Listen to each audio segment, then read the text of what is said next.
네, 김대중 전 대통령 비자금 사태에도 호남행을 강행했던 국민의당 안철수 대표와 박지원 의원이 항의와 계란 세례를 받는 소동이 일었습니다. 네, 국회는 또 오늘부터 2주 동안 임시국회를 열고 입법 전쟁에 들어가는데요. 관련해서 두 분의 전문가 모셨습니다. 최진 세안대 부총장, 허성우 국가디자인연구소 이사장 나오셨습니다. 안녕하세요. 예, 안녕하십니까. 오랜만에 계란이 등장했습니다. 지금 안철수 대표, 박지원 의원 호남행을 갔는데 좀 상징적으로 뭔가 보여주는 것 같습니다. 분위기가 상당히 좋지 않고 지지자들 간의 싸우는 목소리 어떻게 좀 보였습니까? 그렇죠. 그러니까 주먹보다 더 적은 조그만 계란 하나가 많은 상징적인 의미를 메시지를 던져줬는데 우선 국민의당이 이 안철수파와 박지원파로 크게 두 쪽으로 갈라졌다. 또 하나는 이제 호남에서 안철수 통합론에 대해서 반대 여론이 거세다라는 것을 아주 상징적으로 좀 보여준 사건인데요. 뭐 계란뿐만 아니라 고함도 막 휘발치지 않습니까? 그래서 간신배 뭐 안철수는 뭐 물러나라 뭐 이런 얘기도 나오고 또 박지원을 향한 그런 또 비판을 거세지면서 어떻게 보면 김대중 전 대통령 추모하는 마라톤 대회가 사실은 안철수파와 어떤 박지원파의 어떤 대결 격돌의 어떤 현장처럼 완전히 왜곡되게 나타난 거거든요. 그래서 앞으로 이제 계란이 더 날라올지 모르겠습니다만 여러 가지 여론이나 빗발이라든지 돌멩이에 가까운 그런 비판 야유들이 계속 서로 쏟아지면서 국민의당은 앞으로 참 본격적으로 험난한 어떤 폭풍 속으로 어떤 빠져들어갔다라는 것을 상징적으로 보여주는 사건인 것 같습니다. 네. 어제 사건 어떻게 좀 보셨습니까? 어제는 뭐 제가 볼 때는 그냥 예견된 사건이었다 그래 봅니다. 왜냐하면은 기본적으로 그 호남 방문하기 전부터 사실 안대 비안 간에 계속 지금 설전이 오갔지 않습니까? 통합과 관련해서 된다 안 된다. 그런데 그 결국은 이제 그 김대중 전 대통령 마라톤 대회에서 사실 충돌이 일어난 거거든요. 사실 이게 앞으로 이것뿐만 아니고 앞으로 계속 이런 일이 여러 번 일어날 것이다. 왜냐하면은 기본적으로 안철수 대표의 고집을 꺾을 사람이 없을 거라고 저는 봅니다. 국민의당에서 안철수 대표의 고집을 꺾을 수 없기 때문에 아마 그 지금보다 더한 사태가 벌어질 가능성이 상당히 높다. 그런데 어제 같은 경우는 그나마 이제 다행히로 비폭력적으로 뭐 야유라든가 뭐 이런 계란 투척이라든가 이런 걸로 끝났지만은 이게 점점 더 이제 통합의 가시화가 되면은 더 큰 내분으로 가고 결국은 안대 비안 간의 어떤 그 사실 극단적인 상황으로 갈 가능성이 높다. 극단적이라는 것은 뭐 이런 서로 갈라서는 입장까지 되지 않겠나 하는 부분인데 우리가 이제 이 시점에서 뭐냐면은 안철수 전 대표가 사실은 이 내부 통합이 이루어지기 전에 사실 통합을 하려면은 바른정당의 유승민 대표와 뭔가 물밑 거래가 좀 접촉이 좀 있어야 되는데 제가 이렇게 알아본 바에는 크게 심각하게 이 물밑에서 이 접촉이 없는 걸로 알고 있거든요. 그러면 내부 통합이 이루어진 후에 사실 바른정당과 이런 교섭을 했을 경우에 과연 그게 안 이루어졌을 경우에 어떻게 할 거냐는 부분은 이번 같은 경우에 예산안 문제로 봤지 않습니까? 정책 연대한다 그래서 완전히 바른정당이 정말로 닥쳤던데 지붕 쳐다보는 격이 됐지 않습니까? 이런 상황까지도 아주 험난한 길들이 남아있단 말입니다. 근데 지금 아직 내부에서 이렇게까지 지금 갑론을박을 하고 있으니까 앞으로는 상당히 험난하다 저는 그렇게 봅니다. 저희가 뭐 공통적으로 이제 국민의당이 굉장히 어려운 길을 걸어갈 것이다 이렇게 얘기는 하는데 안철수 대표는 통합론을 어쨌든 주장을 하고 있는데 최명길 전 의원이 됐죠. 측근인 최명길 전 의원이 의원직을 상실했고 그리고 김대중 전 대통령 뭐 비자금 제보 의혹과 관련해서 또 측근인 박지원 최고위원이 지금 문제가 되고 있고 그럼 안 대표의 이 통합론은 조금은 힘이 빠질 수도 있다 이런 관측에 대해서는 어떻게 보십니까? 그러니까 뭐 저도 동의하죠. 그런 걸 이제 설상가상의 첩첩산중 아니겠습니까? 앞으로 안철수의 갈 길이.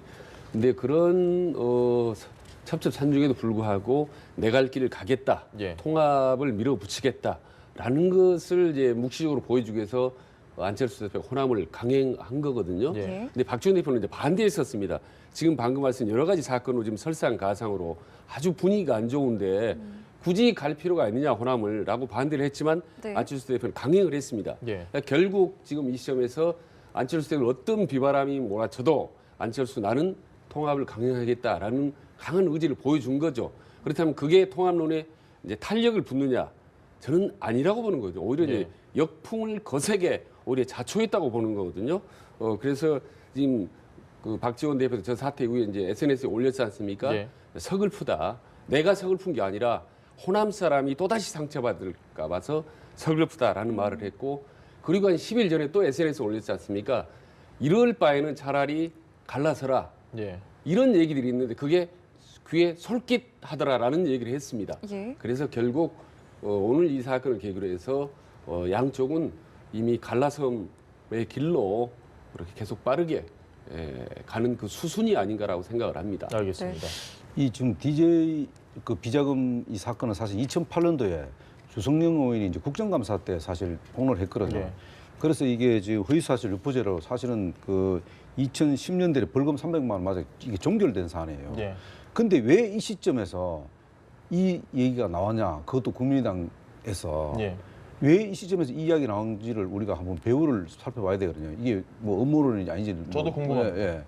근데 사실은 이 시점에서 나온 거는 뭐냐면은 안철수 전 대표는 이게 원내 인사지만 당 대표지만은 상당히 전략적인 마인드를 갖지 아직 못했어요. 예. 근데 비안 쪽에서는 소위 말하면 박지원 전 대표부터 해서 비안 쪽에 있는 사람들 상당히 오랫동안 정치를 했고 상당히 정치를 전략적으로 이걸 움직이고 있단 말입니다. 예. 이런 상황에서 이게 터졌다는 건 뭐냐면은 소위 말하는 그 통합 자체를 굉장히 아주 무력화시키는 그런 측면이 굉장히 농후하다. 예. 그렇지 않고는 이게 사실 내부 갈등으로 일어나지 않습니까? 벌써 지금 10년도에 이미 벌써 그 그러니까 그거를 허위사실 유포죄를 이미 주성영 의원은 종결된 예. 사건을 예. 이것을 다시 끄집어내는 이유는 뭐냐면은 결국은 안철수 대표 체제를 무력화시키는 전초전이 아니냐. 예. 그럼 2탄에 또 뭐가 나올지 모르죠. 이런 측면에서 볼 때는 이번에 사실 그 DJ 비자금 이 폭로 이 부분은 상당히 심각하게 봐야 된다. 이게 자칫하면은 다시 했다 하더라도 이게 나중에 진실게임으로 가게 되면은 또 검찰로 갈 가능성이 또 있다. 예. 이렇기 때문에 이 부분은 아주 그 사실 그 안철수 전 대표를 무력화시키는 아주 굉장히 전환점이 될 수도 있다. 출처까지 그러면 다 검찰이 조사를 할 수밖에 없겠네요. 이게 이제 자칫하면은 어떤 국회에서 이게 다른 당이나 하더라도 예. 이 문제가 계속 불거지게 되면은 결국은 국정감사나 이런 데서 야당에서 제기할 가능성도 있다고 봐야 되죠. 예. 알겠습니다. 그러니까 우리 허 이사장 얘기들은 이제 박지원의 정치 구단과 적화가 이제 새누리당인가요? 예. 주성영 전 의원 간의 어떤 모종의 밀약이 있었을 수도 있다라는 이제 그런 추측을 가능하는데, 근데 설령 그게 출발은 어떤 음모론에서 출발했을지라도 지금은 과연 이 비자금 사건이 사실이냐 아니냐라는 걸로 지금 비화가 된 거죠. 근데 만약 이게 사실일 경우면은 조금 전에 허 박사님 말씀하신 대로 예. 정말 안철수 대표는 치명타를 받게 되고 어떤 그 국민의당의 어떤 통합론은 상당히 제동을 걸리지 않을 수 없는 상황이 온 거죠. 네. 네. 이게요. 좀 전에 우리 최 교수님 말씀하셔서 하나 좀 바로잡아볼 게 뭐냐면 주성영 의원은 현재 지금 바른정당에 가 있습니다. 예. 자유한국당하고 관계없으면 과거에 자유한국당도 자유한국당이었지만 과거에 한나라당 예. 되고 지금은 바른정당에 갔거든요. 예. 그건 지금 뭐냐면은 바른정당하고 통합하는 데 있어 갖고 결국 주성영 의원도 상당히 나름대로 거기서 역할을 하고 있는데 예. 이 통합하는데 문제가 있다 이렇게 해서 이걸 좀 터뜨리는 거 아니겠습니까? 그런 거를 제가 말씀드리는 이게 자유한국당하고 관계없는 겁니다. 이게 네, 상당히 과거 새누리당이라고. 과거 이제 한나라당, 한나라당 때 한나라당이라는 얘기였습니다. 예. 자, 오늘 아침에요. 박지원 의원이 라디오 인터뷰에서 내가 맞아서 다행이다라는 또 이야기를 했더라고요. 이 부분을 놓고 또 말씀하신 거에 이어서 좀 생각해 볼 수 있을 것 같은데요. 그러니까 이제 뭐 워낙 정치 구단이고 또 갑자기 돌발 상황이 생겼지 않습니까? 예. 그래도 역시 이제 오랜 정치 경륜이 있기 때문에 박지원 대표와 이제 전 대표가 아무렇지도 않게 얘기는 했습니다만은 내가 맞아 다행이다라고 얘기를 했습니다만은 이게 그럼 누가 맞을 것이냐? 안철수가 맞을 거를 자기가 맞았다. 예. 그렇게 표현하지 않았지 않습니까? 옆에 이제 누구죠? 더불어민주당의 대표가 이제 맞을 걸 내가 대신 맞았다라고 예. 이제 농담조로 얘기는 하긴 했지만 예. 이후에 올린 이제 SNS는 조금 전에 말씀드린 대로 서글프다. 그러니까 겉으로는 여유롭게 표현을 했지만 속으로는 상당히 쓰리고 화가 나고 분노하고 그런 거죠 앞으로. 그래서 이 속마음, 분노한 박지원의 속마음이 예. 이후로는 이제 행동으로 계속 가시화될 가능성이 높다. 그래서 아까도 여러 번 말씀드렸다. 국민의당은 이제 거쳐볼 내부 충돌 예. 국면으로 빠르게 들어갈 가능성이 높다 이렇게 봅니다. 최 원장님, 제가 만약에 정말 싫은 정치인이 저희 동네로 오면 예. 사과를 던지거나 배를 던지거나 마지막에 아픈 걸 던지겠습니다. 왜 계란을 선택을 할까요? 피해는 적고 효과는 크고 예. 그렇습니다. 계란이라는 게요. 일단 구입하기도 쉽고 가지고 가기도 쉽고 그리고 던지기도 쉽고 맞았을 때 상대방이 큰 타격을 주지는 않습니다.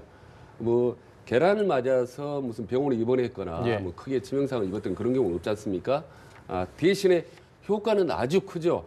특히 맞은 사람이 효과. 일단 가시적으로 계란 노른자리가 팍 터지면서 예. 보는 사람에게는 지저분하죠. 상당히 지저분한 느낌을 예. 주죠. 예. 그리고 당한 사람은 사실 계란 이렇게 혹시 몸에 묻어본 경험이 있을지 모르겠지만 상당히 좀 수모랄까 이런 좀 느낌이 불편한 듭니다. 느낌이 그래서 있죠. 그런 심리적 효과가 크죠. 예. 그런 점에서 이제 달걀은 예로부터 정치인을 어떤 공격하는 등 중요한 수단으로 계속 지금 활용되었고 역대 대통령 중에 예. 계란 안 맞은 대통령이 거의 없을 정도로 예. 계란은 아주 정치권의 유효한 어떤 무기로 지금 되고 있습니다. 과거 사례를 좀 짚어볼까요? 이제 그 사례 말씀드리기 전에 예. 이 사실 그 계란이라는 것은 예. 정치적으로 보면 이제 뭐 망신을 당하거나 네. 체면을 구길 때 그 미국에서도 관용 영어 국구가 있어요. 그게 뭐냐면 have egg on one's face라는 이런 관용구가 있어요. 왜냐하면 예. 체면을 구기거나 망신당할 때 이제 그렇게 계란을 주로 많이 사용한다는데 네. 이게 이제 계란이 사실은 그 옛날에 보면 뭐 여러 그 사례들이 많아요. 예. 예를 들어 2007년도 뭐 이해창 그 당시 무소속 후보 때 대구에 그 이제 그 서문시장 갔을 적에 계란 투자를 받았거든요.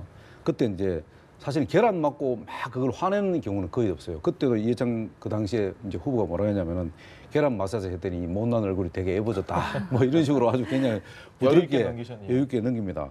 그리고 이제 외국 같은 경우도 힐러리가 그 국무장관 할 적에 예. 그 고철 협회 이제 그 행사장에 갔는데 누가 계란을 투척했는데 그게 그 빨간 그 제 기억으로는 빨간 구두에 거의 맞을 뻔했거든요. 그 맞고 나니까 그걸 화를 낼 수 없잖아. 이게 뭐 설마 뭐 태양에 섞어서 공연이 아니지 않냐 이런 식으로 뭐 이렇게 막 이렇게 웃어 넘기는 경우가 참 많았어요.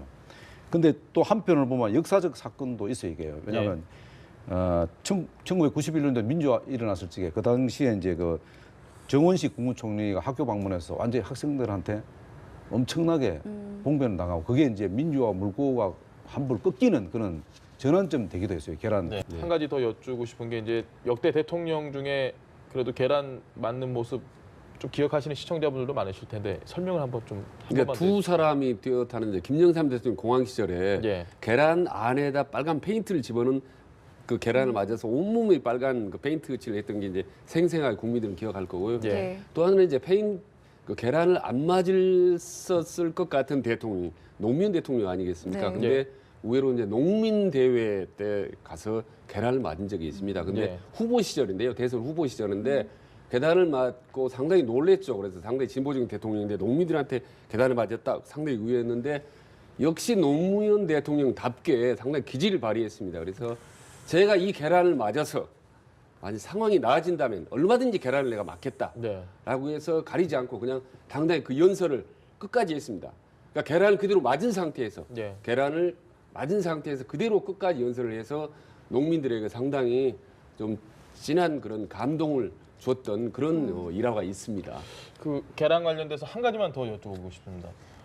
맞으신 분들, 이 정치인 분들 결국 계란을 맞는 게 약간 호재로 작용할 수도 있는 것 같아요. 그 역량을 보여줄 수 있는 상황이 되니까. 그렇죠. 지금 뭐 책에서는 잘 말씀하셨습니다만은 계란을 사실은 기습적으로 맞잖아요. 예. 이게 뭐 내 던지겠습니다 하고 던지는 거 아니거든요. 기습적으로 맞으면은 그 상황에서 어떻게 지도자가 그 상황을 수습하고 대응하느냐 이것을 국민들이 상당히 그 주의 깊게 보거든요. 아까 제가 말씀드렸습니다만 1991년도 정원식 국무총리가 당시 상황을 뭐 의도적으로 하여튼 맞은지는 모르겠습니다. 계속 그런 맞고 멱살에 잡혀고 뭐 차에 계란 세례받고 다 그게 이제 전환점이 되기도 하죠.